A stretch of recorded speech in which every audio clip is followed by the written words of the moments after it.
Takot ka masaktan? Takot ka maloko? Duwag ka pala eh. Nakipagrelasyon ka pa, tapos iisipin mo sa present mo ang ginawa ng past mo. Hindi lahat ng tao pare-pareho. Lalo-lalo na ako.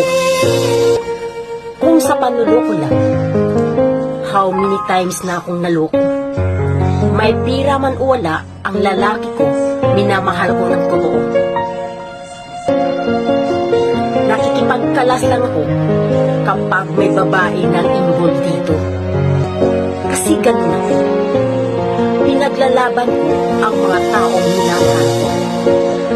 Pero kapag palagay ko na may third party na ito, hindi ako tanga para marakilig sa kanila. Dumating ka sa buhay ko. Chinos kita. Wala ka pang pera, nandyan na ako sa'yo. Dahil nakita ko ang sincerity mo. Ang kinaibahan mo sa mga lalaking nakilala ko. Ngayon, may pera ka na. Kumikita ka na ng dollar.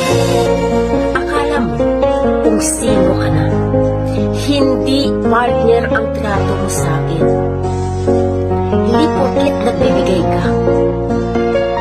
Lahat magagawa mo na. As long na wala akong ginagawang masama sa'yo.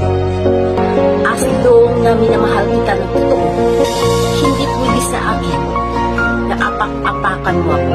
Wala sa vocabulary ko.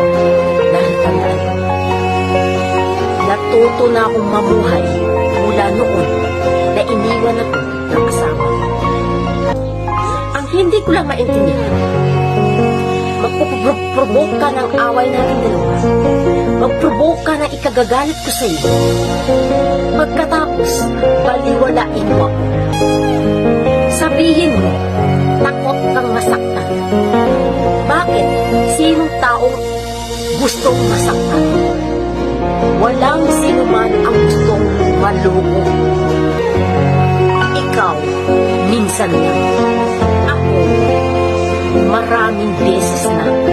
Pero kailanman, kahit may mga issue ako, masakit sa mga kalalakihan na dumating sa buhay ko, hindi kita dinadamay dito. Seryoso ako kapag nagmahal ako. Ganon ako. Huwag gawaan ng kwento kung gusto mo na umalas sa isang relasyon nating binuo. Dahil kailanman hindi kita pipigilan dito. Ang akin lang, mag-formal ka, kausapin mo ako ng mabuti, hindi yung baliwalain mo ako na parang walang nangyari. Pagkatapos mo akong i-provoke na ikagagalit ko, maging inosente ka dito. Alam mo, hindi ako maglalabas ng galit ko sa social media. Kung matino ka, ginagawa mo akong tangay. Galitin mo akong nagalitin. Kapag nagalit na ako, baliwalain. Ganun ang mga lalaking manluloko, nagluloko. Gagawa ng sariling multo, takot naman mabuo